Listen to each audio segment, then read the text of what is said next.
Em, entonces yo estaba constantemente con ese peso, ese peso, ese peso. Y como no lo hablaba, al final no tenía quien me rebatiera todo lo que me decía de manera masoquista, como torturándome más. O sea, si de por sí la realidad para mí era dura, yo después internamente me seguía dando vuelta con el tema y me lo repetí, me lo repetí y me atacaba más de lo que tenía que ser. Y todo obviamente cerraba el día justificando todo lo que me había dicho. Eh, Me acuerdo muchas veces que llegaba desde el colegio muy mal, obviamente siempre disimulaba, pero muy mal. Y recuerdo que, no sé, por algún altercado o lo que sea, mi mamá me retaba por algo. Y entonces yo después eso me dolía mucho porque yo andaba muy a flor de piel. Y después yo me iba, me acuerdo, a acostar y yo decía, ¿viste? ¿Cómo tú vas a esperar más? Si partes el día mal y lo cierras mal, eso es lo único que te va a tocar. Entonces, como volví a cerrar toda la tortura que me había hecho durante el día con una cosa puntual y que era X, pero la sumaba a toda la tortura interna que yo me hacía. Entonces entraba en un loop y seguía y seguía. Y como era la única forma que yo entendía que funcionaba el mundo, uno se empieza a viciar de este tipo de cosas y empieza a no querer salir de ahí, ¿ya? Porque es más cómodo estar en lo que ya conoces que intentar confrontar y irte contra la corriente. Y eso incluso implica cuando uno quiere tener un crecimiento interno personal, porque te tienes que ir en contra de ti mismo, de tus emociones, de tus vulnerabilidades, y digamos que en esa parte tiene que sí o sí estar presente tu yo racional, no desde el punto de vista desde cómo sanar las cosas, pero sí desde que te ayude a mantenerte en pie. Como yo durante mi adolescencia y infancia tuve esta cuestión de imaginarme cosas, y me empecé a imaginar a esta Paulina desarrollada, empoderada, que no le tenía miedo a nada ni a nadie. Entonces, de alguna manera, yo me di cuenta de esto después de salir de la segunda vez de psicólogo. Yo creé como una especie de alter ego interno mío, que me ayudó mucho en la etapa, en la de universidad, más que en el colegio. Porque en el colegio no era muy consciente, yo vivía del dolor, sentía que no había otras posibilidades. Y por más mínimo que fuera el roce que tuviera con alguien, yo sentía y lo asociaba directamente con rechazo. Entonces era como el sentir un rechazo absoluto a quien yo soy y uno empieza a sentir, ¿para qué estoy aquí? ¿Por qué me voy a quedar aquí si constantemente me demuestran el entorno que no me quieren, que no me aceptan? ¿Para qué sigo acá? ¿De qué sirvo? Entonces, sufrir depresión eh, y dejar que tu mente vuele y que te ataques y no frenarlo a tiempo, implica que tú primero te vuelves adicto a sentir ese dolor, porque sientes que es la única forma en la que funciona el mundo, que me pasó a mí, que si yo sentía que si no me pasaba algo malo yo no estaba viva, no era vida para mí, que si yo sentía que eh, si no me atacaba un día, ¿qué le está pasando a mi mente? Me estoy volviendo loca, porque mi mente no me está atacando, ¿entienden? Entonces uno empieza a acomodar las cosas un poco para darle sentido o justificar de alguna manera lo que nos está pasando. Entonces, en la adolescencia yo solo cerraba los ojos, lloraba, recuerdo, no me gustaba que me vieran, yo creé como una súper independencia en un sentido emocional, no de maduración, pero sí de decir, mis problemas son míos y yo los resuelvo aunque me demoren 1000 años. ¿Ya? No me gustaba aparecer vulnerable frente al resto, porque sentía que me atacaban tanto o era tan víctima de las situaciones que para qué darles más de comer. Esa era como mi respuesta a mis asociaciones. Entonces yo recuerdo en mi etapa adolescente yo lloraba mucho, me sentía muy frágil, sentía como ganas de salir corriendo, de correr y abrazar a alguien que me dijera, ni siquiera es que no quería que me dijeran que todo iba a estar bien, porque siento que esas son palabras vacías, pero sí, eh, y porque hoy entiendo que el decir estar bien significa pasar por un proceso de vía crucis, ¿ya? Que no todos estamos dispuestos a sufrir, porque el dolor incomoda y incomoda mucho. Y produce también ansiedad y ganas de escapar porque estamos acostumbrados a mirar mucho para afuera, ¿ya? Y no a responsabilizarnos de las pequeñas cosas que nos van pasando diariamente y ir mejorando eso día a día. Entonces, de nuevo se me fue lo que estaba hablando, pero yo me empecé a sentir así como un pollito, un capullo. No quería que me mirara nadie. Tenía todo mezclado. Ya si vieron el primer video van a entender, digamos, la parte un poco más literal de cómo viví las cosas. Pero yo aquí tenía todo mezclado entre como mujer, como ser humano, como hija, como amiga, como todo yo tenía un problema y este por qué que no paraba. Y claro, después cuando yo entré a la universidad me estalló todo en la cara y siento que ahí fue cuando recurrí, porque si no me hubiera hundido más. Yo vivía, cuando había algo que me desencajaba emocionalmente, yo sentía picazón aquí en las mejillas por dentro. Sentía como que me faltaba el aire, me daba como una especie de adrenalina en el estómago, sentía mariposa, que eso está asociado con el tema de la ansiedad. Pero yo lo sentía en temas particulares con respecto a la depresión. Y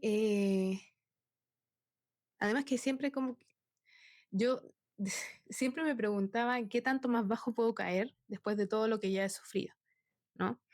Entonces, sí puedo decir que parte fundamental de empezar a salir de la depresión es dar el paso de buscar a un psicólogo, ¿ya? Porque esto lo digo como ejemplo, no es como ataque, pero yo me topé con una persona que también tenía depresión como yo, ¿ya? En el curso de psicología, y de hecho nos topamos una vez en una consulta. Y cada vez que ella salía de la consulta, salía reclamando más de cómo había entrado, quejándose de todo y estando en una postura de que el mundo tiene que cambiar, porque yo siempre he sido su víctima, entonces les toca a ustedes cambiar. Y si ustedes no cambian, yo no me voy a seguir en resistencia, ¿ya? Yo siento que esa postura de extremo víctima no funciona, ¿ya? Y no por un tema de querer ganar o de ego o de que es justo, porque quizás muchas veces el ponerse en una postura de intransigente contra alguien que realmente se lo merece puede ser. Pero quien está en juego cuando hay depresión son ustedes mismos. Entonces, una cosa importante para ir despertando del tema de la depresión es darse cuenta de que quien está en juego es ustedes, ¿ya? Que se han ofrecido gratuitamente al entorno, ¿ya? Y han sufrido más de la cuenta, no solo porque el entorno les haga algo, sino que porque ustedes también lo permiten, ¿ya? Y ahí está, no solo en un tema físico de decir, no me digas nada, no me interesa escucharte, no es como no solo en la acción, sino que también en que en lo que escuchamos que nos dicen los otros, decidir qué tanto de eso te lastima y por cuánto tiempo, y qué tanto de eso rechazas y se va en el aire. Y sinceramente se va en el aire y no te queda dando vuelta en la mente, ¿ya? Y eso requiere voluntad, ¿ya? Y control mental. Y eso es un tema de práctica. Y siento yo que esa práctica no se adquiere si es que uno no está en terapia, ¿ya? Porque el hecho de hacer terapia, para mí, más allá de decir, hoy tengo que ir con la psicóloga o el psicólogo a hablar de no sé qué, de exponerme y no quiero porque obviamente todas las creencias que nosotros tenemos y todas nuestras historias que hemos vivido tienen también puntos de ruptura, ¿ya? Am, tienen grietas, eso quería decir, tienen grietas, ¿ya? En donde nuestra creencia que nosotros sacamos a partir de una experiencia, cuando te toca en esa grieta, entonces tu creencia no es nada tan al 100% como tú la crees. Entonces, inconscientemente y quizás conscientemente también mucha gente sabe que al ir al psicólogo significa que no solo te van a ayudar, sino que también van a confrontarte a ti. Y es como una idea de decir, yo no quiero que me sigan atacando. Entonces uno está a la defensiva y por eso muchas veces mucha gente se resiste a ir a psicólogo Una, porque se va a ver expuesto, porque tiene que contar sus cosas. Y otra, porque te van a empezar a derrumbar tú, ya te van a seguir golpeando, ¿sí? Como le dije en el video anterior, la función del psicólogo para mí es venir a cuestionarte todo, ¿ya? No con el afán de seguir lastimándote, tienen que ser capaces de en algún punto salirse de ahí y mirarlo desde fuera y decir, en realidad las cosas no son tan malas. Y en realidad, de todas estas situaciones, en cuántas yo sí puedo hacer algo y en cuántas no, porque muchas veces dicen, por ejemplo, yo en el bullying, es que a mí solo me toca esto, es que yo estoy destinada a sufrir solamente que la gente me rechace. Y cuando yo entré a la universidad y me encontré con compañeras que me buscaban para hacer trabajo y conversábamos y me buscaban en los recreos y así, y yo me sentía muy sorprendida. Y decía, ¿por qué me buscan a mí? Porque yo, eh, sinceramente, sentía que yo no tenía valor, que yo pasaba desapercibida para el mundo. Muchas veces me enteré, por ejemplo, me decían, ay, tú, sí, no sé qué, sí, si hablamos la otra vez con el profe de ti, no sé qué, y yo así como, ¿el profe sabe de mí? Entonces yo creía que yo pasaba muy invisible y trataba de hacerlo intencionadamente, pero en realidad el mundo siempre se da cuenta de uno, ¿ya? Entonces, yo creé este alter ego interno y yo sentía que cada vez que yo salía del psicólogo y sufría y volvía a caer en esa pena excesiva porque obviamente recordaba cosas, yo sentía que era como, como una mamá o como estos jarritos de Bomaire que alguna vez alguien contó un chiste acá en Chile así. Yo sentía que yo estaba parada detrás mío, así como en el margen interno de mi espalda, digamos. No sé cómo explicarlo, pero así muy fusionada a mi espalda. Una yo misma realizada, grande, madura, con los brazos así mirándome y diciéndome, ¿cuándo te vas a parar? ¿Cuándo te vas a parar? Ya no estabas viviendo eso, ¿cuándo te vas a parar? Entonces yo sentía que esa persona era como que estaba ahí mirándome, ni siquiera sentía que yo misma me hablaba, sino que yo solo estaba así como llorando mal y dentro de la imagen sentía como que estaba yo parada derecha atrás mío y decía, ¿hasta cuándo? ¿Cuándo nos paramos de nuevo? Así. Entonces, esa interpelación que yo misma me empecé a hacer, no tengo idea cómo lo creé, así que no me pregunten cómo lo hice. Supongo que por un tema de sobrevivencia psicológico creé mi propia armadura quizá, y mi propia, ¿cómo se llama? Mi propio escudo, que soy yo misma. Eh, y eso es lo que en algún momento en la historia del video anterior les conté, de que yo me decía, te permito 3 días. 3 días para que llores, pero al cuarto te paras. Yo siempre cerraba los ojos y veía un número, recuerdo. Entonces yo decía, ya, una semana. Puedo llorar una semana a rajatabla y hacer lo que yo quiera y no sé qué, así, pero olvidarme del mundo, ser odiosa, todo lo que quiero, pero al octavo día tengo que pararme y buscar una solución. Para mí, por mí. Entonces, salir de la depresión es un tema súper difícil. Eso yo jamás lo voy a negar. Eh, que llegue gente y diga, pero es que tú lo dices porque tú ya saliste de eso, sí, pero salir de eso, ya les dije, es un vía crucis, no es fácil, pero se puede, ¿ya? ¿Y por qué lo veo hoy como una oportunidad? Porque a mí me ayudó a volver a reconectar conmigo misma, ¿ya? Más allá de las otras oportunidades que tuve como para recuperar mi esencia, pero a mí me ayudó a mirarme hacia adentro sin miedo, ¿ya? Ya había visto todo lo malo del mundo y todo lo malo que yo me hacía. Eh, ¿Qué más malo podía? Yo siento que en mi fase del 2018 fue donde yo caí más bajo emocionalmente eh, y me logré sacar de ahí, no sé cómo, gracias a mi alter ego, supuestamente. Eh, pero lo que más me llevo de ese año fue decir, mira lo bajo que caíste y te sacaste igual. Con los costos que tuviera en temas emocionales, las crisis de pánico que se me exacerbaron y que el otro año, al siguiente año, el 2019, tuve que estar medicada de nuevo para poder terminar la universidad. Constantemente me daba cuenta de cómo no contribuía a, sentirme un poco mejor. Como que de la nada apareció esa idea en mí de decir, el mundo te está torturando, tú también te estás torturando. ¿Qué te queda? ¿Entiendes? Entonces, y ahí era cuando aparecía mi alter ego y me decía, ¿hasta cuándo? O sea, si por lo menos no puedes hacer nada con el mundo porque no los puedes controlar, ni tienen el interés de ser mejores personas, de ser más amables, más empáticos, ni nada, eso no es tu problema. ¿Qué es lo que sí puedes controlar? ¿Qué es lo que sí puedes mejorar?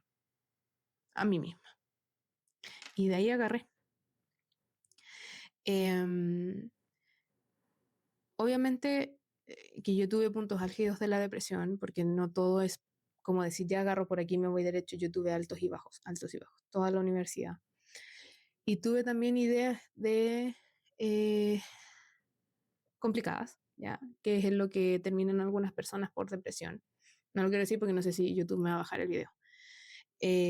Pero tuve esas ideas. Eh, y la verdad es que se ven demasiado tentadoras, muy... Yo lo asociaba mucho como a la adicción que puede tener una persona por algo.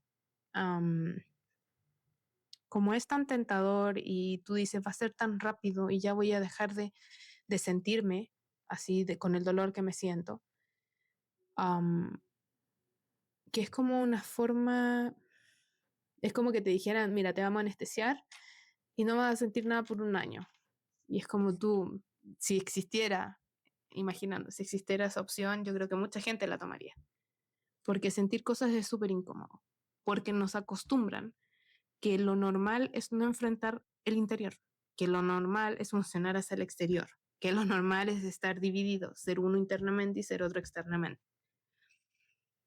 A raíz de todo esto, yo creo que también hay un tema de alineación.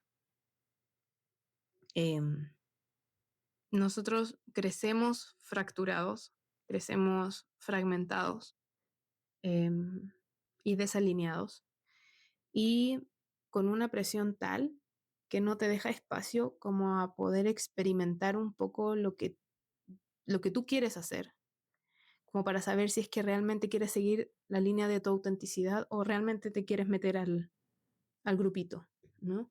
Y ser como las masas. Eh, a mí, por ejemplo, hoy en día me pasa mucho que cualquier cosa que involucre masas, que involucre hacer lo que todos hacen, a mí yo indirectamente yo es como me doy media vuelta y me voy. Mi camino de espiritualidad, todo este año ha sido muy largo. Hay otra gente que lleva mucho tiempo más, pero siento que lo he hecho a mi manera e intencionadamente he dejado de lado todo lo que me puede dar información y aprendizaje, incluso los libros. Bueno, eso fue a principio de año y llevaba más de un año ya sin leer nada. Los dejé intencionalmente porque yo decía, no me quiero sentir normada. Tiene que haber otra forma de poder aprender, de poder avanzar. También me sentía como desilusionada y con falta de motivación laboral. Entonces como que en un momento dije, ya, ¿sabes qué? Ya que pase lo que debe pasar. Que me va a pasar un camión por encima, que me pase. ¿Ya? Y eso también lo sentí en la universidad, también lo sentí en el colegio. Eh, y en esas veces lo asociaba a ir un paso más allá en el tema de la depresión. Eh, en pensar en hacerte de... Bueno, ya saben, ¿no? En lo que termina. Eh, y hoy en día es como, nos, este año fue como ya que me pase el camión y sabes qué, que pase lo que tenga que pasar. Que de todo que me puede pasar, ya de todo lo que me ha pasado es como ya. Entonces era como un tema de desilusión con la vida, pero porque no estaba conectada con algo que fuera como mi propósito o algo que fuera que yo pudiera hacer desde el corazón, ¿ya? O con lo que me sintiera cómoda. Eh, y ahí recuerdo que en algún momento en la universidad leí sobre Quirón, no sé si lo conocen, que es un tema, un asteroide, tiene que ver con la astrología. Y recuerdo haberme enterado de que uno de los consejos que decía como de Quirón en la astrología era que tu mayor miedo en esta vida finalmente siempre es tu mayor don. Y yo a mí no me podía cuadrar porque mi mayor don siempre fue, mi mayor don, mi mayor miedo, y es algo que yo me paralizaba, era el tema de hablar en público. Nunca me ha gustado, nunca me gustó hacer presentaciones en la universidad, lo sufría mucho. Tampoco en el colegio, porque obviamente es una parte como de exposición, de exponerte al juicio, ¿no? Obviamente era un juicio de evaluación de nota, pero yo lo asociaba a que me están juzgando a mí, ¿me entienden? Como persona. Entonces yo me escapaba siempre de esas cosas, sí podía. Y cuando no podía, sufría mucho. Entonces, y de hecho me acuerdo que cada vez que hacía esas presentaciones, en cualquier época de mi vida, yo salía muy insatisfecha. Eh, empezaba a sentir todos los dolores del cuerpo después porque me relajaba, pero salía muy insatisfecha, porque no, a mí me costaba mucho sentirme realizada en las cosas. Yo sentía, a mi respuesta automática era, es lo que tenías que hacer, es tu responsabilidad. No tiene nada que ver, no hay que hacerte ni bombos ni platillos porque es tu responsabilidad. Repitiendo obviamente también lo que aprendí de cómo me enseñaron y lo que escuchaba de mis papás. Entonces, si uno lo piensa fríamente, decirte eso es muy doloroso de escuchar, pero es una manera como de asociarte con la gente que te está haciendo daño y potenciar ese dolor, ser parte del grupo que te lastima, ¿no? Tú misma. Entonces, para mí la depresión fue una oportunidad, es una gran prueba porque incomoda demasiado, no se calla nunca. Em, es una cosa aquí que pesa, una astilla, un pulso que uno siente en el corazón, de ganas de llorar, de descontrol, de angustia, sobre todo angustia, de angustia un tanto por la pena que sientes de ciertas cosas, porque todos tenemos diferentes grados de sensibilidad, pero también de la incertidumbre asociada al futuro, porque uno siempre está como pensando, mira lo que me pasó, ¿qué me espera para después? O sea, realmente mi vida solo va a ser solo sufrimiento.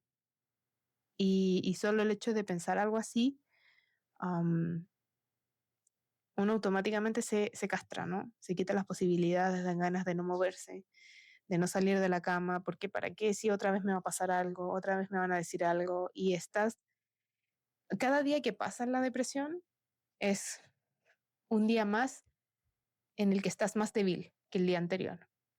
Entonces, yo recuerdo que sentía que los brazos se me caían, eh, que en algún momento ni siquiera me preocupaba de cómo iba vestida, de cómo iba peinada, de si iba presentable o no.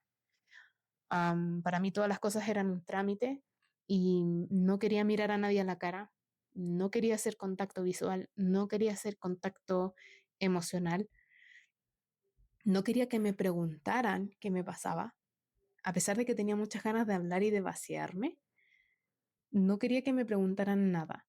Entonces, uno es muy ambiguo cuando tiene depresión.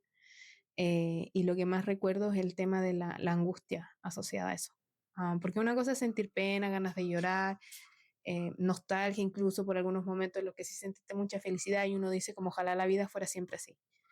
Um, pero la angustia yo siento que es lo que está a la base de la depresión y que aparece por la suma de muchas cosas que pasan o por un evento tal traumático que te liquidó. Eh, si tuviera que decir consejos como para empezar a salir de la depresión, es sentir la seguridad, viéndome a mí, de que uno puede salir a su manera. Yo no digo que como lo hice yo tengan que salir el resto. El solo hecho de dar el paso a ir al psicólogo a mí me significó muchas lloradas, llorar mucho, lo dije pésimo, llorar muchas veces antes de temblar, em, sudar frío, no querer hacer contacto ni siquiera visual con la psicóloga, e incluso partir mi discurso echándome a mí la culpa de todo. hablando de que yo soy el problema. Am, Hay distintos tipos de depresión, hay otras personas que actúan más agresivas desde la depresión, que culpan al resto, ¿me entienden? Pero incluso el hecho de, ahora me acordé, de lo que viví con esta persona que iba al psicólogo conmigo estando en el curso de psicología. Em, lo que viví con esta persona a mí me hizo darme cuenta de cómo ella no aprovechaba las situaciones que estaba viviendo con el psicólogo para ir avanzando. Yo sentía que ella ni avanzaba ni retrocedía, o muchas veces retrocedía, pero no le sacaba provecho a la situación. Y en cambio yo me comparaba con ella y yo decía, pero yo sí quiero dejar de sentirme así. Pero ella tiene un plus que además está resentida con algo, porque se quejaba todo el tiempo. Es que la psicóloga no me entiende, es que le falta proyección mental, es que cómo me va a decir esto. Sí, es obvio que yo tengo la razón. Entonces ahí hay un poco del tema del ego, que tiene que ver con, de nuevo, lo que conocemos, ¿no? Entonces desde ahí nosotros nos sentimos atacados cuando es algo distinto o algo que no conocemos. Y desde ahí actuamos. Entonces yo sentía que no sabía los detalles ni de los problemas de esa persona, ni qué era lo que iba hablando sesión a sesión. Pero sí tenía esos comentarios de decir es una pura pérdida de tiempo. Y eso en general se escucha mucho en la gente. Decir, ay, es que ir al psicólogo es porque estás loco. Es una pérdida de plata, una pérdida de tiempo. Y en realidad no. Porque primero hay una creencia mística, digamos, de que el psicólogo te va a sanar todos los problemas por tocarte una varita mágica. Y no. El psicólogo es ir a enfrentarte a ti mismo. Y para mí ir al psicólogo es de valientes, ¿sí? Porque el psicólogo está para confrontarte. Y las personas que están en contra de la salud mental o de los psicólogos y del tema ese son personas cobardes que no tienen ni una pizca de ánimo de, primero, enfrentarse a sí mismo, verse a sí mismo reflejado en la opinión de alguien que no te conoce. Y segundo, de que alguien venga a decirte lo que estás haciendo mal. ¿Ya? Eh, Ir a psicólogo para mí es de valientes, es de personas resilientes, porque te expones porque por más que tú hables una cosa en una consulta, esto puede alargarse varias sesiones, ¿no? Sobre todo si tú estás muy pegado con ciertos eventos. Entonces, es tener voluntad, es tener ánimo para poder sostener la energía de aguantar la sesión y además el después, ¿no? El trabajo que uno tiene que hacer a posterior. El ir a psicólogo para mí es una de las ramas de la medicina que son quizás más ingratas, porque hay muchos psicólogos que son buenos, que se desviven también por tratar de mejorar a las personas, pero las personas no muestran ningún ápice de querer mejorar. Y hay personas que, para bien o para mal, hay personas que deciden no continuar en la tierra, y debe ser muy frustrante para ellos también, ¿no? También así hay muchos psicólogos que hoy en día son puro negocio, no les importa la persona que tienen delante. Pero si tienen la suerte de toparse con un buen psicólogo, pues ese es el pero, ¿no? O sea, el plus, tener a alguien que sí se preocupa, que sí es empático y que dentro de todo el discurso que te da, siempre te da pistas como de que puedes mejorar. ¿Y por qué yo volviendo para allá a cerrar el video, por qué lo veo como una oportunidad? Porque el hecho de ir a psicólogo, asociado al psicólogo, me llevó a yo ser proactiva. Esto también tiene que ver mucho con una actitud de vida, tiene que ver con lo que ustedes quieran a futuro, lo que ustedes quieran conseguir. Pero yo sí quise salir del tema y empecé a buscar libros, encontré hobbies que no sabía que tenía, empecé a romper mis propias limitaciones, sobre todo con el tema del miedo a la soledad, um, y el miedo a atreverse a ser uno mismo. Eh, Como hacer un primer ejercicio de dar el primer paso a ser uno mismo es muy difícil porque las primeras veces generalmente, eh, que te atreves a ser rupturista obtienes muchas miradas, tienes muchos ojos sobre ti y es incómodo, como lo es también la depresión. Pero una vez que lo empiezas a practicar y das pequeños pasitos, ¿sí? Una cosa importante de esto es que tengan que proponerse metas pequeñas que puedan cumplir. Porque si se proponen una meta que es muy grande, que requiere de mucho esfuerzo y que existe la gran posibilidad de que no lo cumplas, la frustración y la insatisfacción por eso es muy grande y no vas a sentir ganas de seguir. Entonces también tienen que ser estratégicos y inteligentes y ponerse metas chiquitas, aunque suene ridículo, y darse tiempo, respetar sus propios tiempos. No va a haber una sanación rápida. Um, yo todo este año, a pesar de todo el camino que estoy haciendo, he tenido temas que reparar también emocionales. Me he caído feo en temas de que he vuelto a ser como ese capullito que llora y no quiere volver a salir al mundo.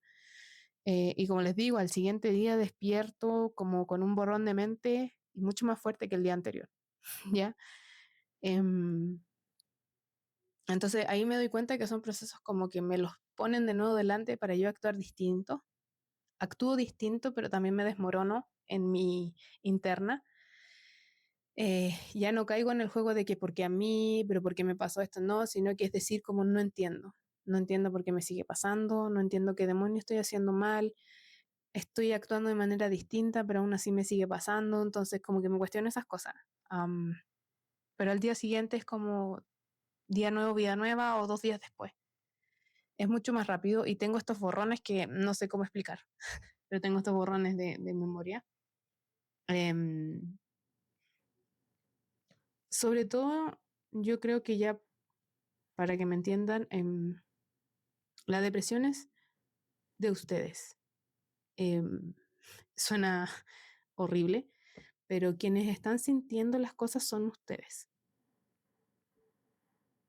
Y ni siquiera una persona que haya vivido depresión como yo puede venir a decirles qué tienen que hacer o cómo lo tienen que hacer. Yo a lo que más apunto es a que ustedes primero, como lo reiteré muchas veces, sean amables con ustedes mismos, cuídense, mímense, respétense, dense esos espacios de ser ustedes auténticos, aunque sean en secreto. Mm, porque de alguna u otra manera reciben satisfacción, sienten que no están siendo desleales con ustedes. eh, y si se permiten incursionar esa parte que ustedes no se permiten ser en sociedad libremente, um, pueden, empiezan a despertar el pulso de la creatividad, ¿ya? Por eso yo digo siempre que desarrollen sus hobbies, disfruten, denle un poco de chispa de niño a todo esto. Jueguen, hagan estos bailes de estos como los Just Dance, Place Dance, ya ni me acuerdo cómo se llaman, o para jugar tenis, pero en esto con los mandos, el PlayStation y todas esas cosas. Eh, yo creo que el mejor consejo de hoy en día es que uno vuelva a ser niño, y eso también va para mí. Eh, hay muchas cosas que de niño no pudimos hacer, y quizás sería bueno intentar hacerlas hoy por ustedes mismos. Eh, partir por algún lado, buscar algún grado de satisfacción de alguna cosa, algo que necesiten que se realice. Eh, y si no tienen redes de apoyo, se tienen a ustedes mismos. Eh, ustedes no son el problema, ¿sí? Alguien que piensa distinto, que aporta información desde una perspectiva distinta, que,